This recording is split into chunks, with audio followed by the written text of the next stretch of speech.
Hello, excuse me. Hello, আপনি যাকে ডাকছেন সে এই মুহূর্তে ব্যস্ত আছে, অনুগ্রহ করে অপেক্ষা করুন, একটু পরে আবার চেষ্টা করুন। মানে? Last one. Yes. Excuse me. কি? অ্যাকচুয়ালি আমরা আজকে সকালে সব ফ্রেন্ডরা মিলে কক্সে আসি, দেন বাস থেকে নামার পর আমি একটু ওয়াশরুমে যাই, আমার ফ্রেন্ডরা আমাকে রেখে সব চলে যায়। এখন এখানে তো আমি কোনো মানুষও দেখতেছি না, প্লাস কোনো গাড়ি, তার উপর কোনো নেটওয়ার্কও নাই। আমি ওদের সাথে কোনোভাবেই কন্ট্যাক্ট করতে পারতেছি না। এখন আমি তো এখানে একদম হারিয়ে গেছি। ইস, কি লাক আপনার। মানে? মানে আমি গত 5 বছর ধরে হারানোর ট্রাই করতেছি, যেখানে চোখ যাচ্ছে সেখানে চলে যাচ্ছি, কিন্তু হারাইতে পারতেছি না। আর আপনি না চাইতেও পেয়ে গেলেন। কি বলতেছেন এগুলা? আমি সিরিয়াস, তাহলে আমাকে একটু হেল্প করুন। আর আমার আজকে আবার ঢাকায় ব্যাক করতে হবে। একদিনের জন্য ট্যুরে আসছেন? What a sad life. হ্যাঁ, আমার স্যাড লাইফ। আপনার কোনো সমস্যা? না, আমার আবার কিসের সমস্যা? Now can you please help me? Yeah sure, tell me how can I help. আমরা সব ফ্রেন্ডরা মিলে ইনানি বিচে যাওয়ার কথা। আমি শিওর আমার ফ্রেন্ডরা ওই বিচের আশেপাশেই আছে। এখন আমার সেখানে আপনাকে নিয়ে যেতে হবে। জি। আর সেটা আমি কেন করব? আপনার যত টাকা লাগে আমি আপনাকে দিব। ও কাম অন। আপনার কি মনে হয় এই পৃথিবীতে সবকিছু টাকা দিয়ে হয়ে যায়? মানে? মানে কিছু না। আচ্ছা চলুন, আমি নিয়ে যাচ্ছি, আমার কিচ্ছু লাগবে না। ওকে।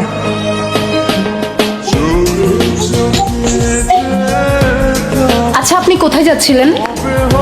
কোথাও না, আবার অনেক জায়গায়। মানে? এই তো সময় যেদিকে যাচ্ছে আমিও সাথে সাথে চলে যাচ্ছি। জানেন, এই জায়গাটার সাথে না আমার অনেক পুরনো একটা সম্পর্ক আছে। যেমন? যেমন এই জায়গায় আমি আমার সব থেকে কাছের মানুষটাকে পেয়েছিলাম, আবার এখানে হারিয়ে ফেলেছি। হারিয়ে ফেললেন কিভাবে? সে অনেক লং স্টোরি, পরে না হয় কখনো বলবো। আপনার স্টোরি, আপনার ইচ্ছা। আচ্ছা, আমরা কিভাবে হেঁটেই যাব? না না, আমরা তো উড়ে উড়ে যাব। আমার জাদুর একটা কার্পেট আছে, আমি ওকে কল দিছি, ও আসতেছে। আপনি না বুঝছেন। আরে ওই তো ওরা আমাকে না পেয়ে মনে হয় অনেক টেনশন করতেছে। চলুন চল, তাড়াতাড়ি যাই। চলেন। কি আইরা, কই তুমি? ফাইজলামি করতেছো? ফোনটা অফ করে রাখছো, কতক্ষণ ধরে আমি তোমাকে ফোন দিচ্ছি। আমাকে বলতে দিবা তো কোথায় আমাকে রেখে চলে আসছো? আমি কেমন কাছে জিজ্ঞেস করবো, তা না উল্টো আমাকে ঝাড়তেছো। এখন তো শুধু ঝাড়ি দিচ্ছে, বিয়ের পর যে কি হবে। উনি কে? ও আচ্ছা, পরিচয় করে দিই। উনি হচ্ছে আমার ফ্রেন্ড, এই রাস্তায় পরিচয় হয়েছে। হ্যালো। Hello hello. আচ্ছা শোনো, আমাদের এখন ঢাকা ব্যাক করতে হবে, আমার ঢাকা অনেক কাজ আছে, আমরা এখনই ব্যাক করছি। মানে কি?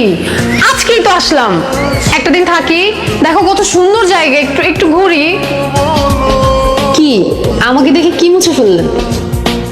আরে না, কিছু না। আচ্ছা, আপনি কিন্তু আপনার স্টোরিটার বললেন না। সত্যি কথা বলতে স্টোরিটা শেয়ার করতে আসছি। অনেকদিন ধরে কাউকে শেয়ার করা হয় না।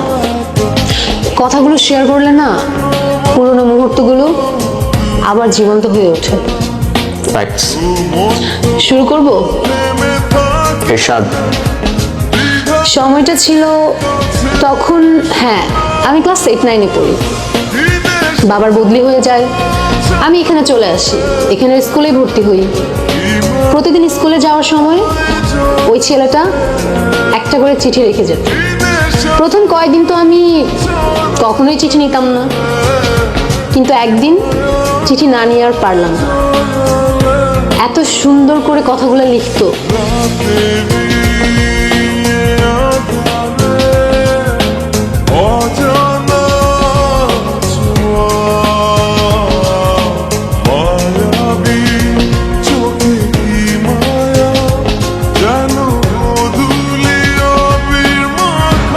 চিঠিতে যে ফিলিংগুলো ছিল সেগুলো এখনকার হোয়াটসঅ্যাপ মেসেঞ্জার জেনারেশন কখনোই ফিল করতে পারবে না। প্রত্যেকটা অক্ষরে কেমন যেন মায়া ছিল। জানেন, ও প্রত্যেকটা দিন চিঠি লিখতো, প্রত্যেকটা দিন। আর এত সুন্দর করে চিঠি লিখতো, আগেই তো বললাম। মানে ওর প্রেমে পড়তে আমি বাধ্য হয়েছি। ইন্টারেস্টিং। আচ্ছা তারপর কি হলো? তারপর আর কি, ওর সাথে সাথে আমিও ওকে চিঠির উত্তর দিয়ে আসতাম, এরকম করেই কাটছিল। আমি ওকে না দেখেও ওর মায়ে পড়ে গিয়েছিল। ইউনো, আপনি যখন স্টোরিটা বলতেছিলেন না, আমার ইমাজিনেশনে সব কিছু ভাসছিল। I don't know why. আচ্ছা, আপনি কিন্তু আপনার স্টোরিটা শেষ করলেন না। আমার স্টোরি বলে শেষ করা যাবে না, আর ওকে নিয়ে যতই বলি ততই কম হয়ে যাবে। আচ্ছা, তারপরও কেন যেন আপনাকে খুব বলতে ইচ্ছা করছে। লাইফ কিন্তু একটাই, যেটা ইচ্ছা করছে এখনই করে ফেলুন। কে জানে পরে আবার সময় পাবেন কি পাবেন না। ওর সাথে আমার প্রতিদিনই চিঠি দেওয়া নেওয়া হতো।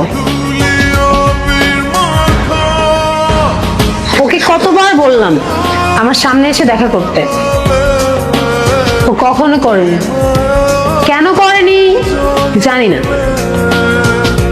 তারপর তারপর আর কি, বাবার বদলি হয়ে যায়, আবার ঢাকায় চলে যেতে হয়। তখন তার ফেসবুক হোয়াটসঅ্যাপ কিছুই ছিল না, তাই ওর সাথে আমার কমিউনিকেশন রাখাটা পসিবল ছিল না। আমি ওকে অনেক খুঁজেছি জানেন, কিন্তু পাইনি। আমার সবচেয়ে বড় আফসোসটা কি জানেন? কি? যাকে আমি এতটা ভালোবেসেছি, যার মায়া এতটা পড়ে গিয়েছিলাম, তাকে আমি কখনো দেখিনি।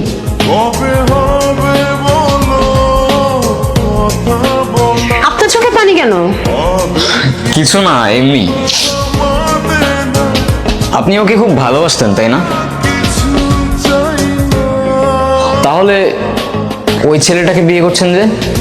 ওর সাথে আমার ফ্যামিলিগত বিয়ে, ওই যে দেশি কালচার, বিয়ে তো একটা করতেই হবে, সেটাই করছি। ভালো থাকবেন। হয়তো। আচ্ছা, আমার না চলে যেতে হবে, আমার হাতে আর তেমন সময় নাই।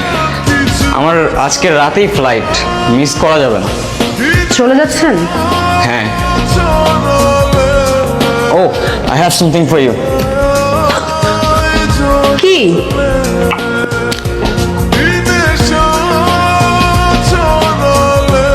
This is for you. আমার জন্য? আমার জন্য হয় কিভাবে? আপনার সাথে তো আমার আজই পরিচয়। এটা কিনলেন কখন? আপনি মজা করছেন তাই না? সময় হলে ঠিক বুঝতে পারবেন। আসি, ভালো থাকবেন, নিজের খেয়াল রাখবেন, আর ভাগ্যে থাকলে আবার দেখা হবে।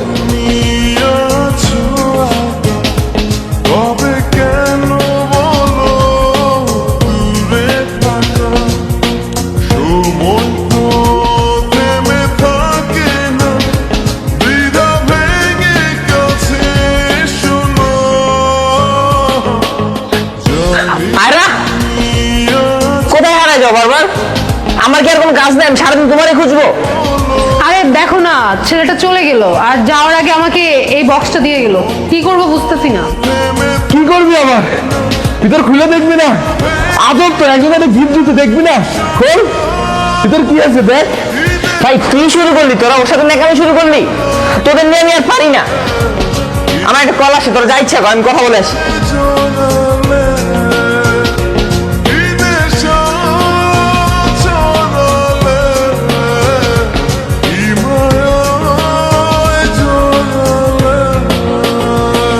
নীরব? এটা নীরব ছিল? দোস্ত, এটা নীরব ছিল। আমাকে শুধু নীরবই আরো বলে ডাকতো। আমি কত খুঁজছি তোমাকে, কতবার খুঁজছি।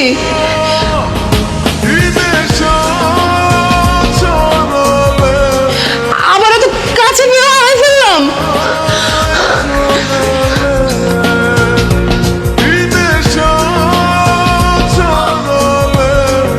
আরও আমি ছোটবেলা থেকেই খুব ইন্ট্রোভার্টেড ছিলাম, কারোর সাথে কথা বলতে পারতাম না, আর সেখানে আমি তোমায় ভালোবাসতাম।